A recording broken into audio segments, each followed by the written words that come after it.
bawah. Mantannya, oh ya, mantannya. Mungkin kelihatan orangnya sabar, tidak stres, nyaman, bisa menikmati hidup, tapi sebenarnya dia merasa hampa. Stres, depresi, bingung, marah, cemas, dan lain sebagainya.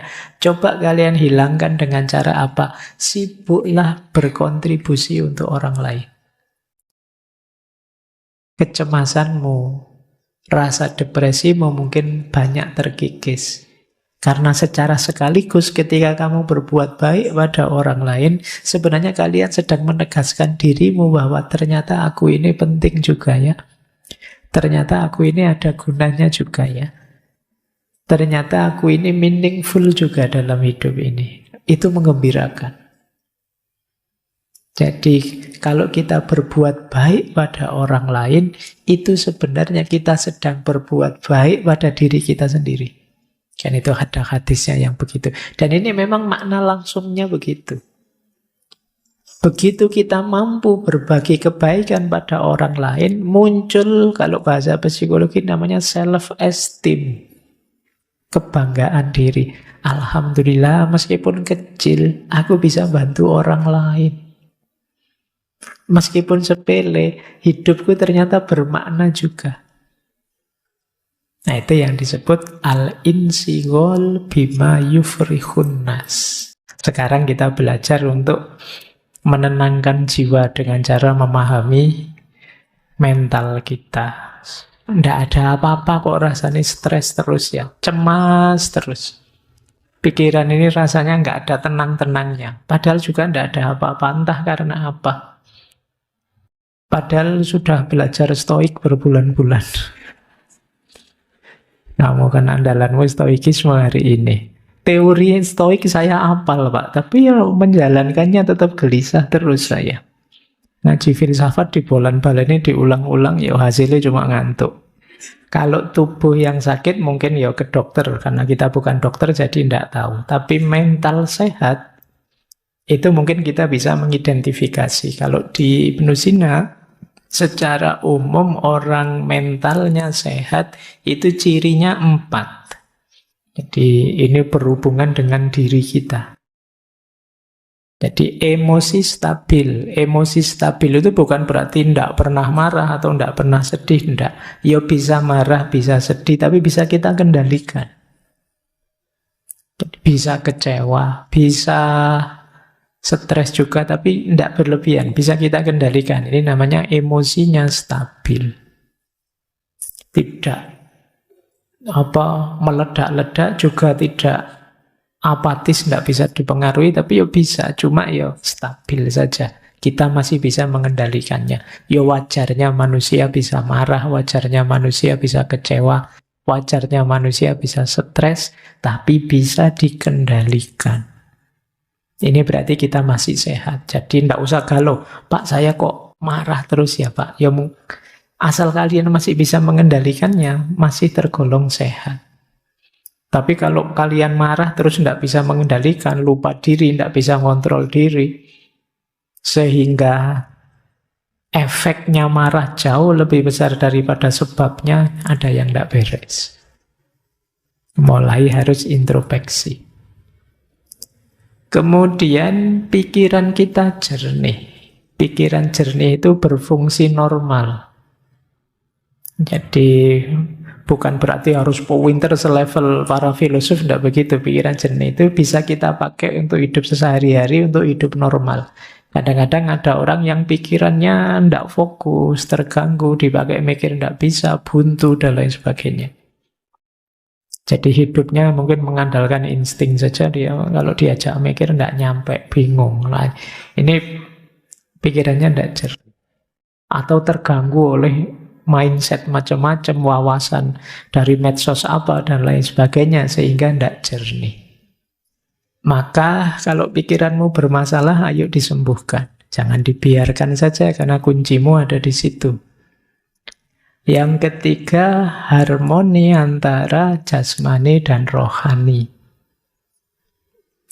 Batin harus sehat, fisik juga harus sehat, karena dua-duanya saling mempengaruhi. Nanti Ibnu Sina ini orang pertama yang punya konsep yang sekarang disebut dengan psikosomatis. Jadi jangan dikira mental itu, batin itu tidak mempengaruhi fisik dan juga sebaliknya. Dua-duanya saling mempengaruhi. Kalau mentalmu sedang galau, sedang kacau, lama-lama bisa saja itu kena fisik. Nah, kalau kalian kan biasanya pakai istilah kena mental. Nah, bisa saja dari kena mental, lanjutannya kena fisik. Sakit beneran. Dan yang keempat, jangan lupa batin kita itu ada unsur spiritualitas. Ada fitrah religiositas. Ada nurani yang mendorong kita untuk bermoral. Ini juga harus hidup. Kalau ini tidak hidup, ada yang hilang dari kemanusiaan kita. Jadi kalau kalian hanya fokus di 3 yang atas, lupa bahwa kita punya spiritual, ada unsur moralitasnya, ya nanti ada bagian tertentu hidupmu yang hilang. Itu kadang orang merasa hampa, merasa jemu, merasa tidak bermakna, dan lain sebagainya. Karena urusan makna hidup, kedalaman hidup itu adanya di spiritualitas. Jadi ayo dicek kalian termasuk mentalnya sehat apa tidak. Kalau tidak, yuk ayo diobati pelan-pelan. Karena ya sulit kalian bisa sukses kalau dalammu tidak sehat, mentalnya tidak sehat. Jadi Ibnu Sina itu punya kategori kondisi tubuh kita, kondisi diri kita itu 3. Kita kan selalu menyebutnya hanya 2. Kalau tidak sehat ya sakit. Tapi kata Ibnu Sina enggak, kita itu ada 3 kondisi diri kita. Yang pertama adalah sihah. Kalau ini ya jelas sehat. Yang kedua marid. Marid itu sakit. Cuma beliau nambah 1 kategori lagi. Ini kategori tengah-tengah. Laisat bisihah wala marad. Disebut sehat tidak bisa, disebut sakit juga tidak bisa. Jadi kalau disebut sakit, gejalanya belum muncul, tapi kalau disebut sehat, kok rasanya ada yang tidak beres dengan diri kita. Nah, ini kalian dapat kategori lagi ya. Kadang-kadang kalau ketemu teman itu, gimana kabarnya sehat? Itu boleh kalian. Yo. Jawabnya rasanya sehat juga enggak, tapi sakit juga enggak. Itu kategori ketiga itu. Jadi apa di antara cirinya? Ya banyak sih beliau menyebut, tapi antara lain itu. Kalau tiba-tiba teman-teman merasa capek terus, kelelahan yang kronis, itu mesti ada yang enggak beres. Apakah itu karena mental atau karena fisik yang enggak beres? Itu biasanya kalian rasanya capek. Perasaan istirahat cukup, makan cukup, tapi rasanya kok lemes terus ya. Mungkin ada yang tidak beres. Tapi gejala penyakitnya belum muncul. Jadi misalnya diperiksakan mungkin ya kalau ke puskesmas belum ketemu, mungkin perlu spesialis yang apa yang bisa menemukan. Ini yang disebut laisat bisihah wala marad. Kata Ibnu Sina, jiwa kita itu ada 3 unsur, kadang orang menyebutnya 3 daya, 3 kekuatan. Yang pertama jiwa nabatiyah, vegetatif. Itu isinya tumbuh dan reproduksi. Jadi dorongan untuk tumbuh, bereproduksi. Tiba-tiba teman-teman ingin makan, lapar, ingin kawin, bereproduksi. Itu muncul dari daya jiwa namanya vegetatif. Jiwa nabatiyah. Seperti tumbuh-tumbuhan. Nanti ada unsur hayawaniyah. Ini hubungannya dengan emosi, keinginan, cita-cita. Nyari enak, nyari senang, persepsi indrawi. Ini jiwa hayawaniyah. Jadi kalian punya keinginan apa? Punya hasrat apa?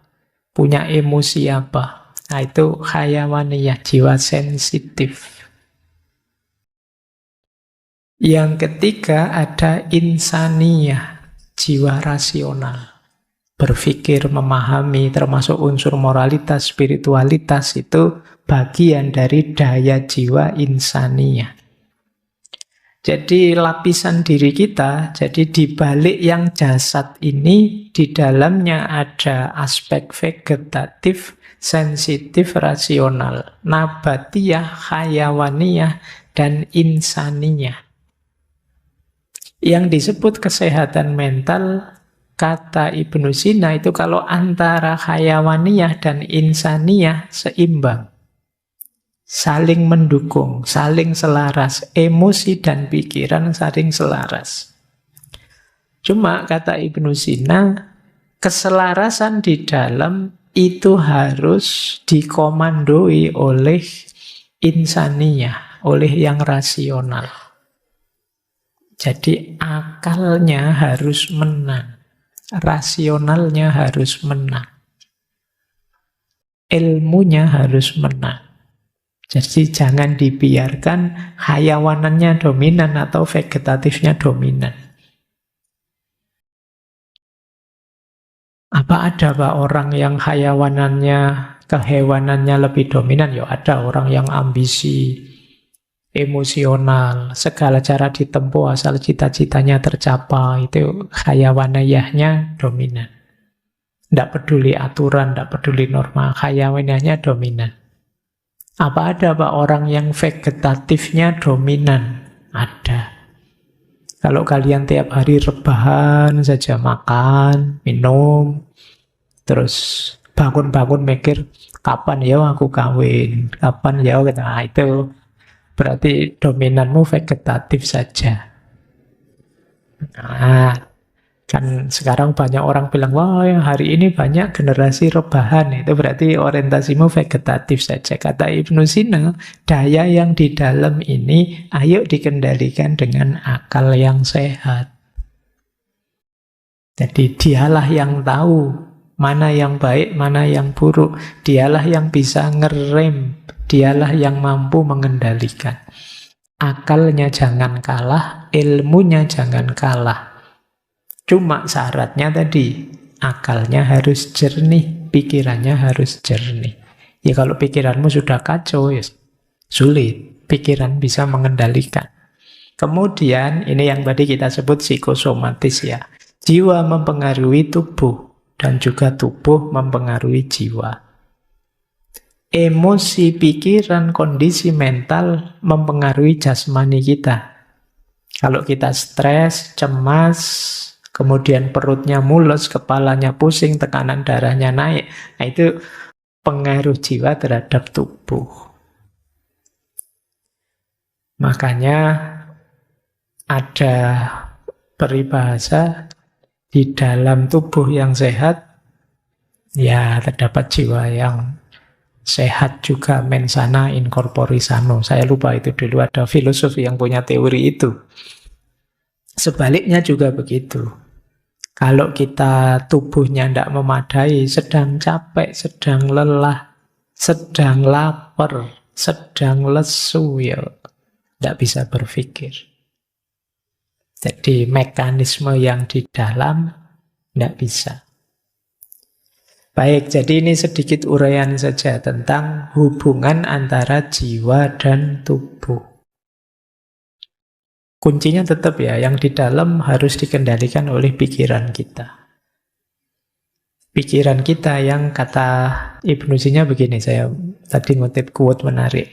Inna kuwatal fikri qadirotun ala ihdasil maroti wassifai minhu. Sesungguhnya kekuatan pikiran itu mampu melahirkan penyakit dan juga menyembuhkannya. Nah, ini dasarnya pikiran, dasarnya akal tadi. Kalau pikiran kita positif-positif, Kita lebih ceria, lebih segar, lebih sehat. Tapi begitu pikiran kita negatif-negatif, ya kita akan sakit. Jadi pikiran jadi kuncinya. Kalau teman-teman serba paranoid, mikirnya negatif terus, ya mungkin bisa sakit beneran. Ini saya kok berkeringat ya, sumuk ya, jangan-jangan jantungku bermasalah ini. Terus kamu gelisah mikir, padahal ya memang sumuk sejak tadi hujan nggak jadi-jadi. Tapi karena pikiranmu negatif, ya nanti lama-lama detak jantungmu meningkat, tekanan darahmu meningkat, ada pressure dari dalam, bisa sakit beneran. Jadi pikiran, kata Ibnu Sina, qadirotun ala ihdasil marad, mampu melahirkan penyakit. Demikian juga dia bisa menjadi obat.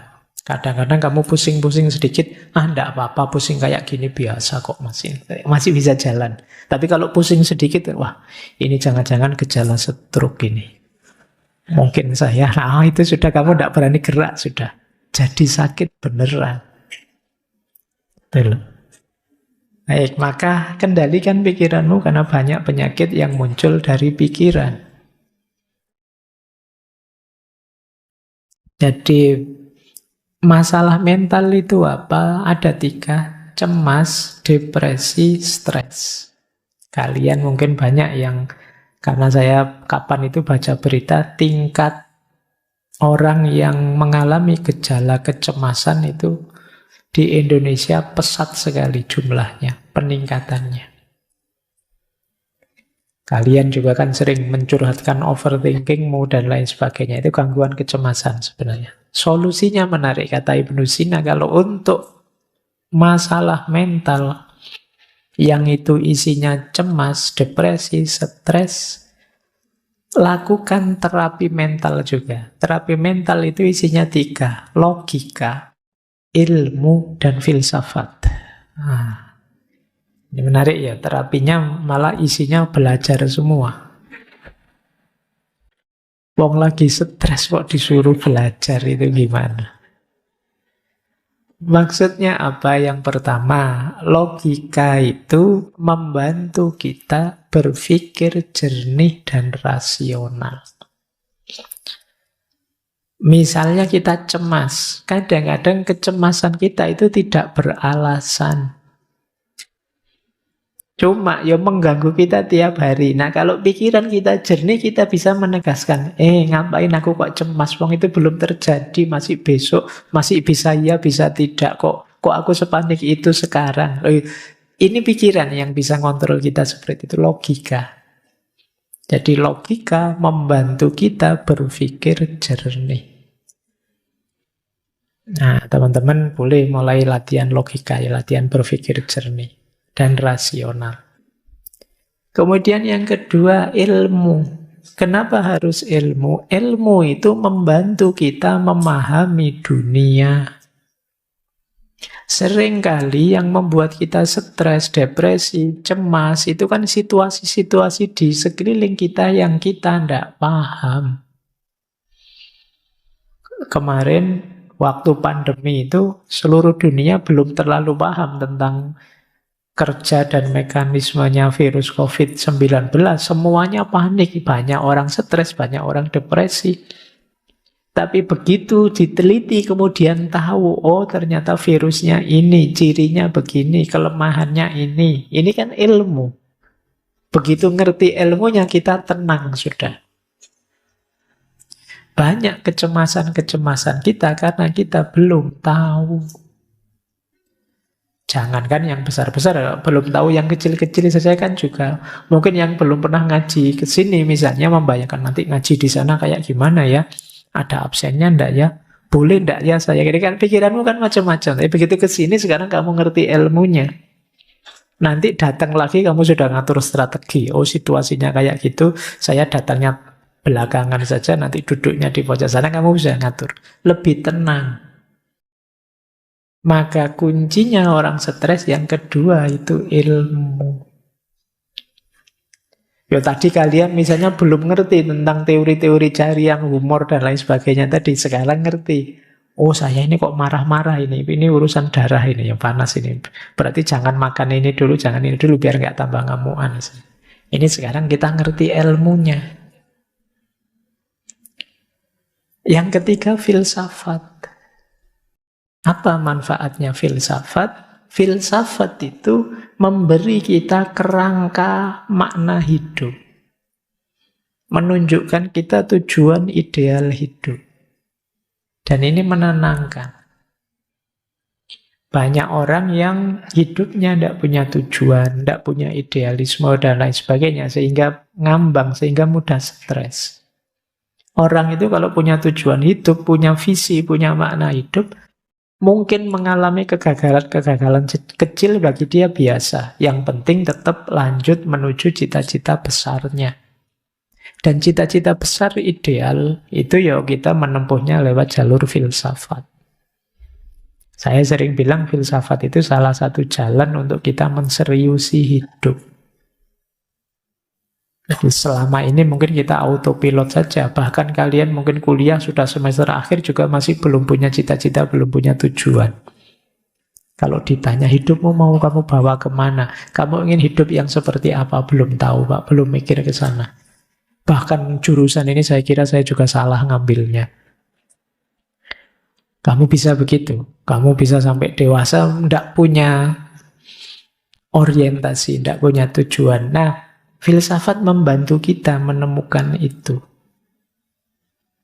Jadi menarik, kalau itu gangguan mental sifatnya, masalah-masalah mental seperti cemas, depresi, takut, solusinya 3. Logika, ilmu, dan filsafat. Nah, makanya kemarin kita ngaji terus yang jadi buku itu judulnya Menjaga Kewarasan. Jadi kita belajar filsafat itu bagian dari menseriusi hidup biar kita tetap waras. Karena waras versi kita itu kamu cari di ChatGPT juga tidak ada. Seandainya ada juga tidak mesti cocok. Karena yang tahu hidup kita itu diri kita. Coba kamu tanya ya di GPT, wahai ChatGPT, tolong bantu saya biar saya bahagia bagaimana ya. Dia mesti ngomong macam-macam tapi tidak mesti cocok dengan kita. Karena yang tahu diri kita itu kita sendiri. Nah, di sini gunanya kita logika. Di situ gunanya kita belajar sendiri biar dapat ilmu. Belajar cara berpikir filosofis biar bisa merangkai makna untuk hidup kita. Sekarang gangguan jiwa tipe keempat. Ini gangguan jiwa karena masalah spiritual. Ini harusnya agak panjang ya. Ketika kita merasa kehilangan makna hidup. Kita merasa jauh dari Tuhan. Nah, kata Ibnu Sina, ambil terapi jenis spiritual. Terapi spiritual itu komponennya 3. Doa, zikir, dan meditasi. Menenangkan diri, uzlah. Doa bisa membantu kita menemukan kedamaian batin.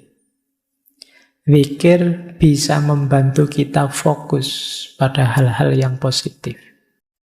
Meditasi bisa membantu kita menenangkan pikiran dan tubuh.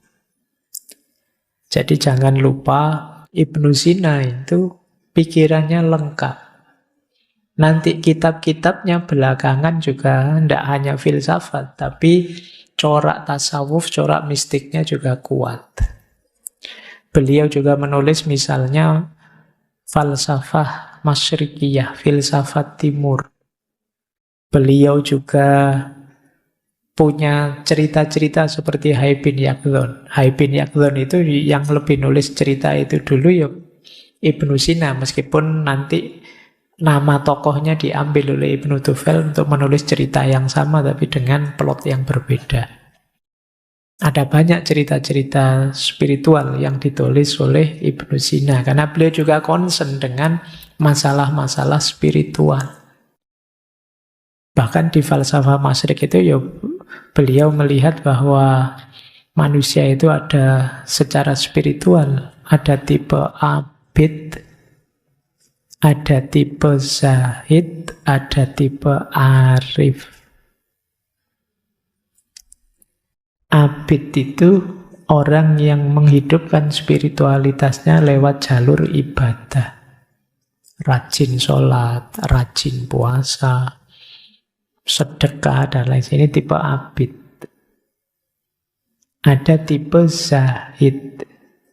Tipe zahid itu seperti para sufi yang melakukan uzlah, takholak bi ahlakillah, dan lain sebagainya. Ini tipe zahid. Menjauh dari godaan dunia, keramaian dunia, memantapkan diri hanya menuju Allah saja.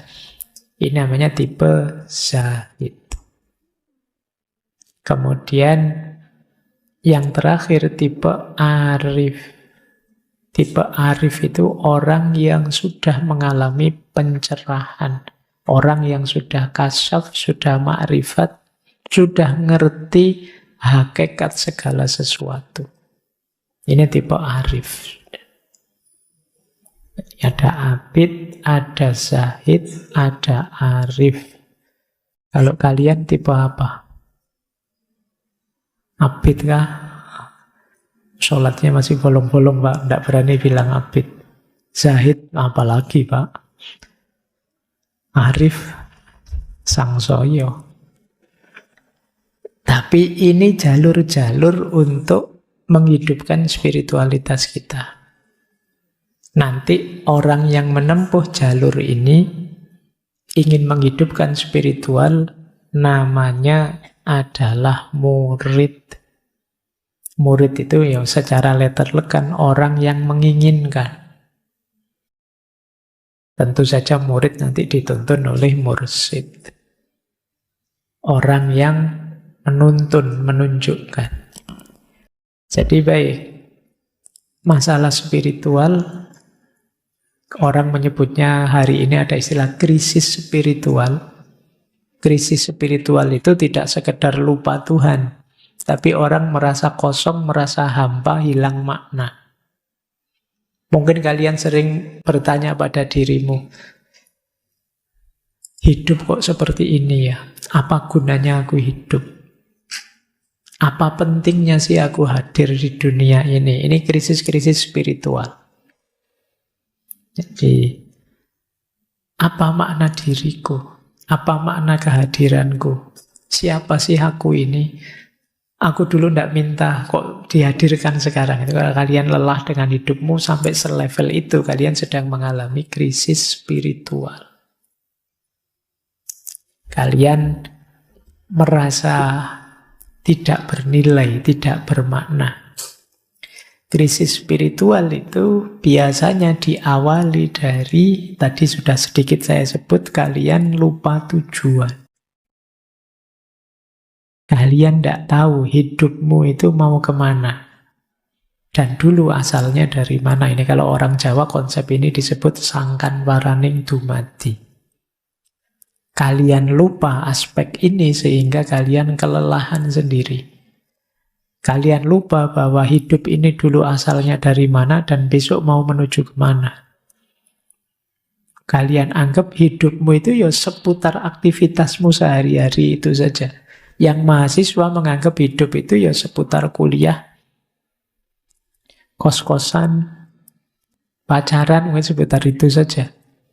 Padahal tidak sekedar itu, kalian dihadirkan oleh Allah untuk hidup. Nah, kalau ada yang alami begini, batinmu sedang sangat lelah, berarti kalian sedang mengalami krisis spiritual.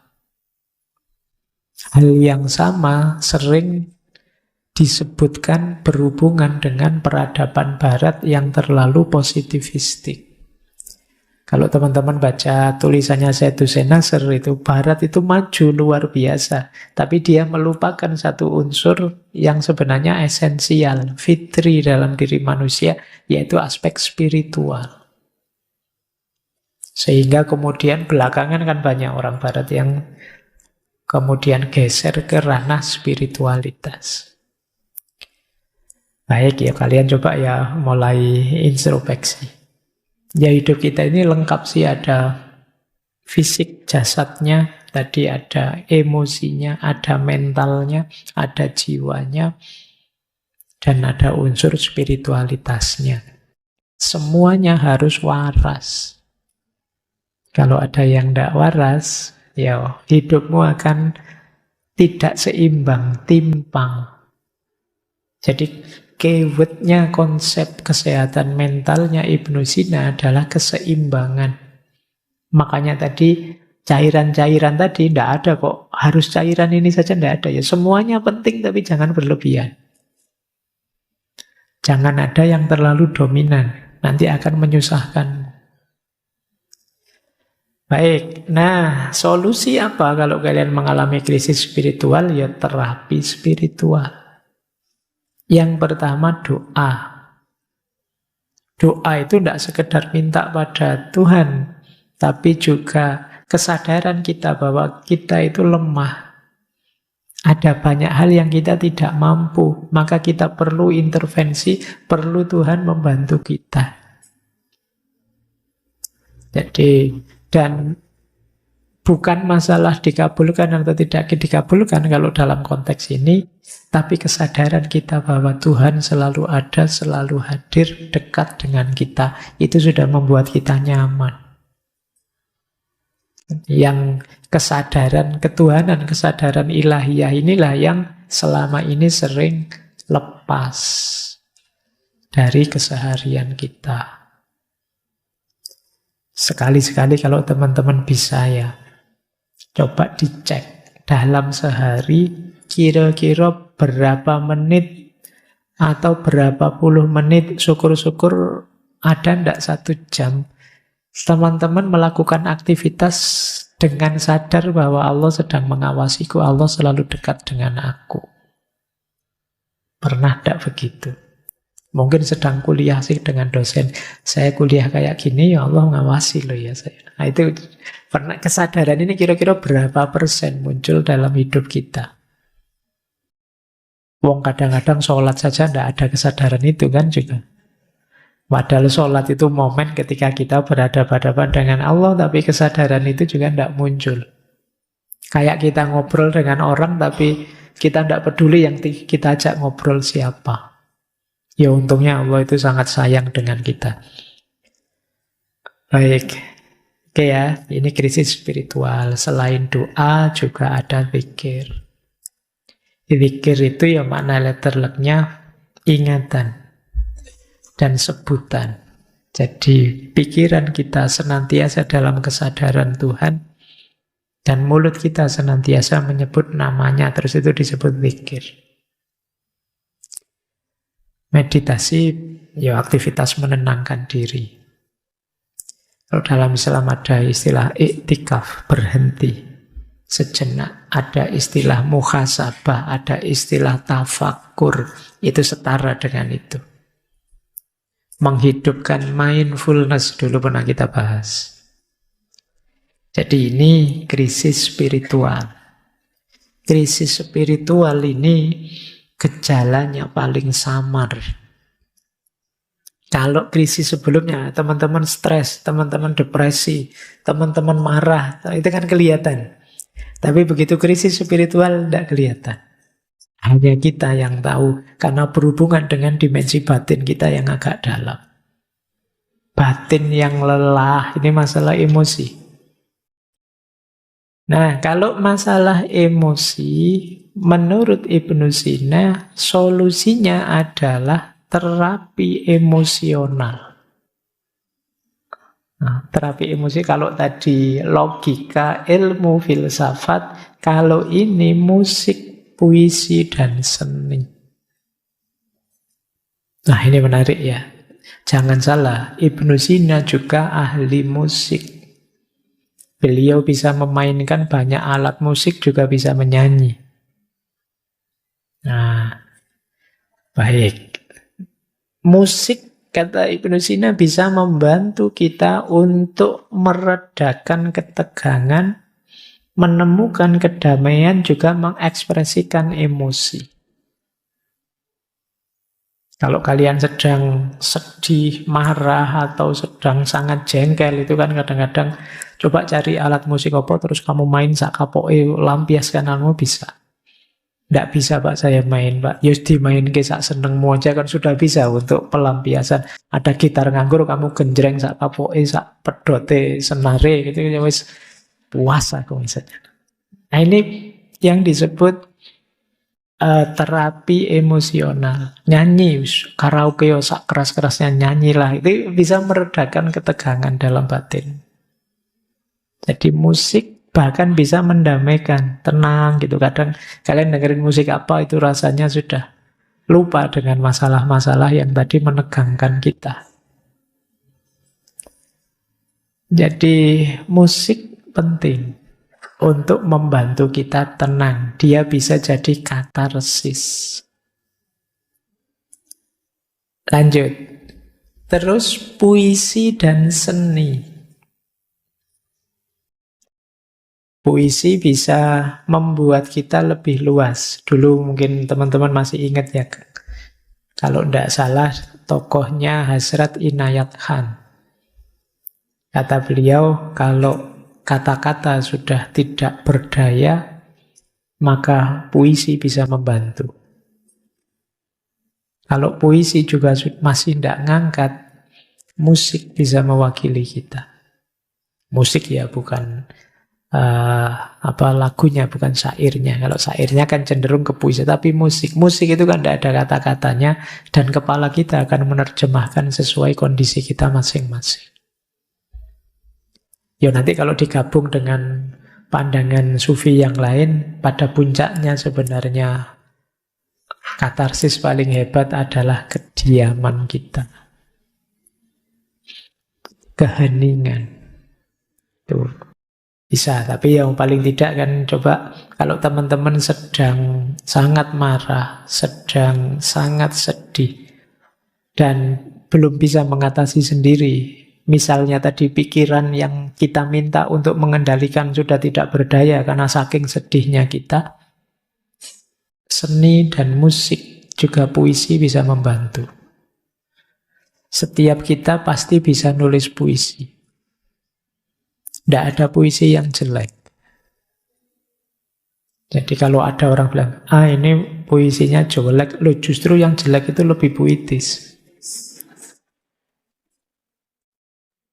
Makanya kalian pede saja, tulis saja. Lampiaskan apa yang ada di pikiranmu, suka-suka kamu sudah. Nah, ini kan sebutannya makanya puisi. Ya kalau nulis beneran kan kamu rapi, ada subjek, predikat, objeknya, kalimat utuh. Tapi begitu puisi, sudah nulis saja. Tidak usah ditanyakan, ini maksudnya apa, itu maksudnya apa. Suka-suka kamu saja. Karena memang tujuannya untuk katarsis. Nah, ini wanti-wanti dari beliau. Ini yang kadang-kadang kita berat menjalankannya. Ihdharul batnah. Jagalah benar-benar perutmu. Fa inna aksaror ilali innama tatawalladu min fudulit to'ami. Sesungguhnya sebagian besar penyakit itu muncul dari berlebihan makan.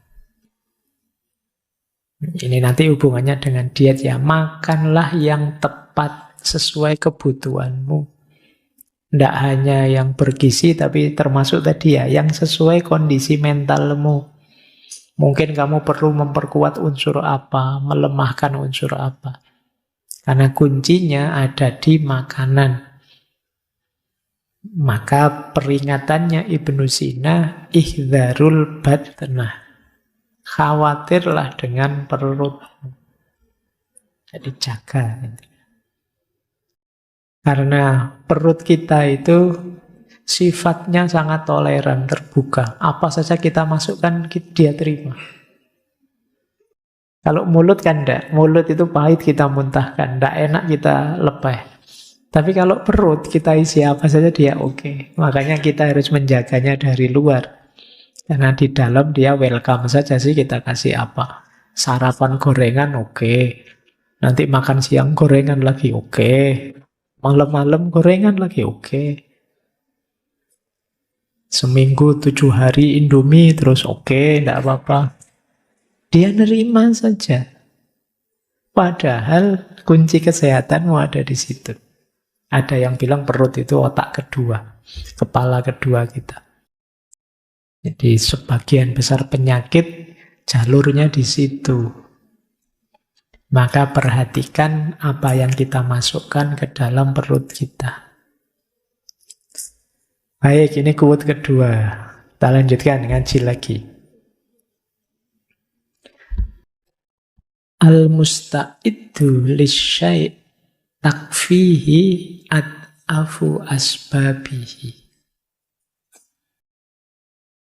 Orang yang siap.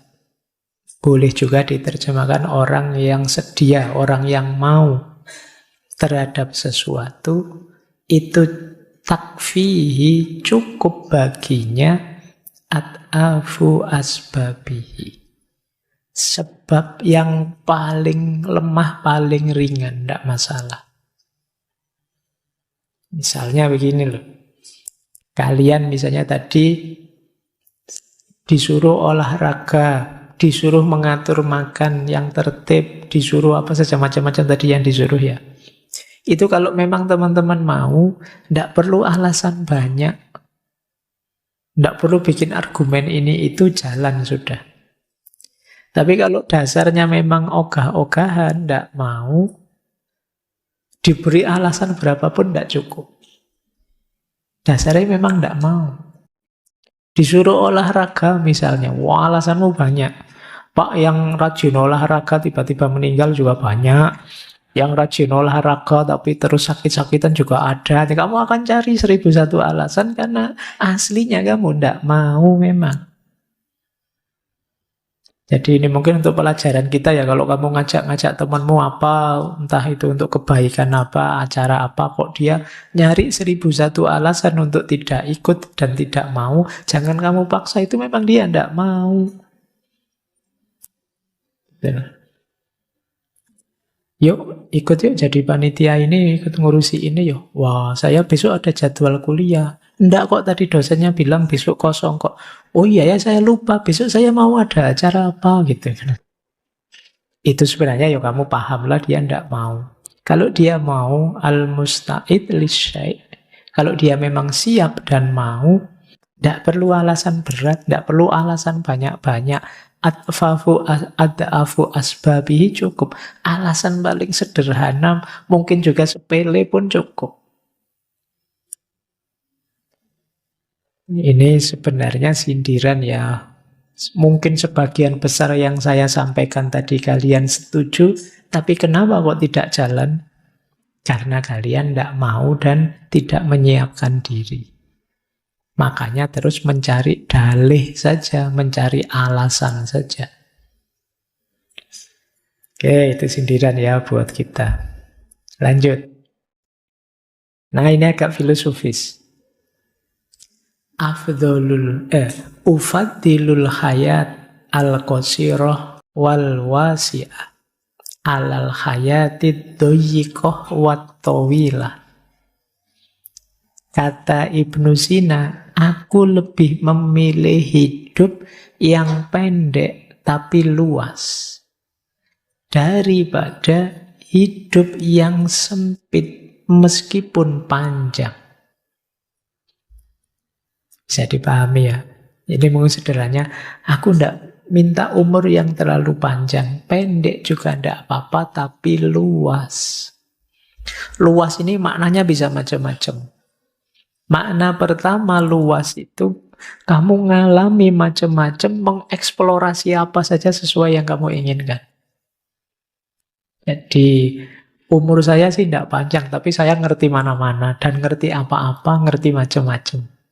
Ini daripada umur panjang yuk, tidak ngerti mana-mana, hidupnya itu terus begitu, terus tidak ada perkembangan, tidak ada perubahan. Itu namanya al-hayat ad-doyikoh. Hidup yang sempit. Yo kalau bisa memang al-hayat al-wasi'ah wat tawilah. Cuma kan itu karepmu. Kalau disuruh milih, kata Ibnu Sina, ya ndak apa-apalah, ndak terlalu panjang usia, tapi luas. Luas juga bisa kalian artikan kebermaknaan hidup. Jadi meskipun usiaku ndak terlalu panjang, aku bisa memberi banyak manfaat ke orang yang sangat banyak, sangat luas. Jadi itu lebih aku pilih daripada usiaku panjang ndak ada gunanya. Ini yang jadi idealnya Ibnu Sina. Makanya beliau sepanjang hidupnya sibuk sekali berkarya, mengeksplor kemana-mana.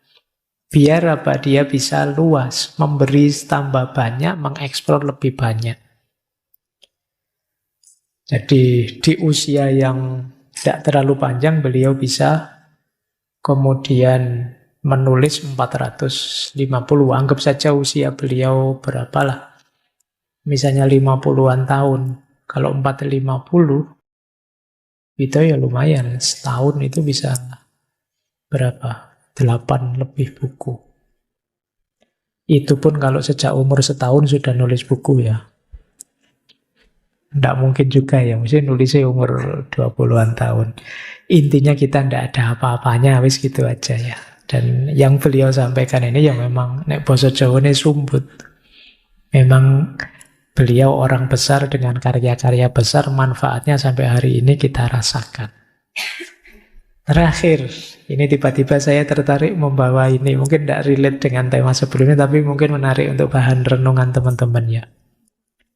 Bulina biqaumin yadhunnuna annallaha lam yahdi siwahu. Bulina ini dari akar kata balak, musibah.